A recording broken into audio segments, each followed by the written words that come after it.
നമസ്കാരം. സോഷ്യൽ മീഡിയയിലെ സജീവ സാന്നിധ്യമാണ് അഭിരാമി സുരേഷ്. ഗായിക അമൃത സുരേഷിന്റെ സഹോദരിയായ അഭിരാമി ചേച്ചിയെ പോലെ തന്നെ ആരാധകർക്ക് പ്രിയങ്കരിയാണ്.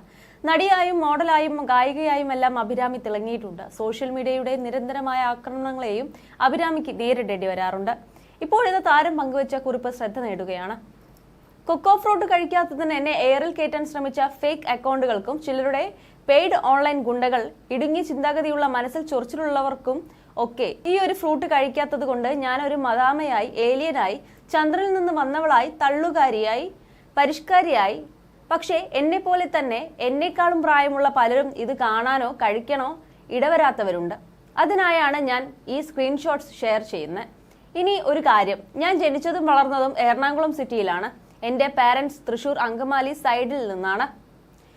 ഈ ഒരു ഫ്രൂട്ട് കോട്ടയം, ഇടുക്കി, മലയോര പ്രദേശങ്ങളിലൊക്കെ അത്യാവശ്യം നാച്ചുറലായി പറമ്പിലൊക്കെ എളുപ്പത്തിൽ വളരുന്ന ഒന്നായിക്കൊണ്ട് ആ ഭാഗങ്ങളൊക്കെ ഉള്ളവർക്ക് ഇത് ചെറുപ്പത്തിൽ തന്നെ കാണാനും കഴിക്കാനും ഒക്കെ പറ്റിക്കാണും. അല്ലെങ്കിൽ എവിടുന്നെങ്കിലും കൊണ്ടുവന്ന് നടുകയോ മറ്റോ ചെയ്തിട്ടുണ്ടെങ്കിൽ കാണാനും ഒക്കെ പറ്റും. പക്ഷേ ഞാൻ ഈ പറഞ്ഞിടങ്ങളിൽ നിന്നുള്ള ഒരാളല്ല. എനിക്ക് ഒരുപാട് ഇഷ്ടമാണ് ഗ്രാമങ്ങളും അവിടുത്തെ ഐശ്വര്യമുള്ള കാഴ്ചകളും നിഷ്കളങ്കമായ ആളുകളെയും ഒക്കെ ഇഷ്ടമാണ്. ഗ്രാമങ്ങളിലും ഇതൊക്കെ പിന്നെയും വളർന്നു വരുമെന്ന് കേട്ടിട്ടുണ്ട്. പക്ഷെ എന്റെ ഭാഗ്യക്കേടിന് ഞാൻ ജനിച്ചതോ വളർന്നതോ ഞാൻ എന്നല്ല, ഇപ്പോൾ വളർന്ന വരുന്ന ജനറേഷനിൽ തന്നെ പലരും പലതും കാണാൻ ഭാഗ്യമില്ലാത്തവരാണ്. അതുകൊണ്ട് തന്നെ എനിക്കിത് കാണാനോ കിട്ടാനോ ഒട്ടും എളുപ്പമല്ല. അതിൻ്റെ ഒരു ആവശ്യവും വന്നിട്ടില്ല. അതിനായി മാർക്കറ്റിൽ പോയി തപ്പാനും ഒന്നിനും. ഇത് യാദൃശ്ചികമായി ഒരു റിസോർട്ടിൽ പോയപ്പോൾ അവിടെ നിന്ന് അവർ തന്നതാണ്. സ്ഥലം മാമലക്കണ്ടം, എഗെയിൻ ഹില്ലി ഏരിയ. പലരുടെയും കുട്ടിക്കാലത്തുള്ള ഒരു നൊസ്റ്റാൾജിയ ആവാം ഇത്, ഒരു തെറ്റും പറഞ്ഞില്ല. പക്ഷേ നമുക്കെല്ലാവർക്കും ഒരേ കുട്ടിക്കാലവും നൊസ്റ്റാൾജിയയും ഉണ്ടാവണമെന്നില്ലല്ലോ. അത് നമ്മുടെ ബുദ്ധിമോശമായ ചിന്തയല്ലേ. എൻ്റെ ചെറുപ്പത്തിൽ ഒരുപാട് അടിപൊളി കാര്യങ്ങൾ എൻ്റെ അച്ഛനും അമ്മയും അപ്പൂപ്പനും അമ്മൂമ്മയും ഒക്കെ സമ്മാനിച്ചിട്ടുണ്ട്. പക്ഷേ അതിലൊന്നായിരുന്നില്ല കൊക്കോ ഫ്രൂട്ട്. എല്ലാവരുടെയും ജീവിതയാത്ര, ജനിച്ച സ്ഥലം, ചുറ്റുപാടുകൾ, കൾച്ചർ അങ്ങനെ എല്ലാം തന്നെ വ്യത്യസ്തമായിരിക്കും.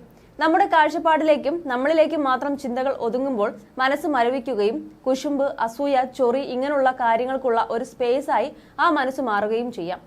എന്തിനു വെറുതെ ഈ കിട്ടിയിരിക്കുന്ന ഒരു ജീവിതം മറ്റുള്ളവരുടെ കുറ്റം കണ്ടുപിടിക്കാനും അത് പറഞ്ഞ് വലിയ ഹീറോയിസം കാണിക്കാനുമായി മാറ്റുന്നു. അപ്പോൾ എന്തായാലും തൽക്കാലത്തേക്ക് ഞാനും എൻ്റെ ചന്ദ്രനിൽ നിന്ന് വന്ന കൊക്കോ കഴിക്കാത്ത കൂട്ടുകാരും തൽക്കാലത്തേക്ക് പോകുന്നു. ജീവിതം ചെറുതാണ്. ആ ജീവിതം കൊണ്ട് നമുക്കും മറ്റുള്ളവർക്കും സന്തോഷം പകരാനുള്ള കാര്യങ്ങൾ ചെയ്യാൻ നോക്കിക്കൂടെ. ശുഭദിനം. സ്നേഹം മാത്രം എന്ന് പറഞ്ഞാണ് അഭിരാമി കുറിപ്പ് അവസാനിപ്പിക്കുന്നത്. നിരവധി പേരാണ് താരത്തിന് പിന്തുണയുമായി എത്തിയിരിക്കുന്നത്. ഞങ്ങളും ഇത് കഴിച്ചിട്ടില്ല, കണ്ടിട്ടുണ്ട് എന്നല്ലാതെ ഇത് എങ്ങനെ കഴിക്കണമെന്നോ ഇതിന്റെ രുചി എന്താണെന്നോ തനിക്കും അറിയില്ലെന്നായിരുന്നു ഒരാൾ പറഞ്ഞത്. സമാനമായി നിരവധി പേരും കമന്റ് ചെയ്തിട്ടുണ്ട്. You're watching me on metromatney.com. on metromatney.com. metromatney.com.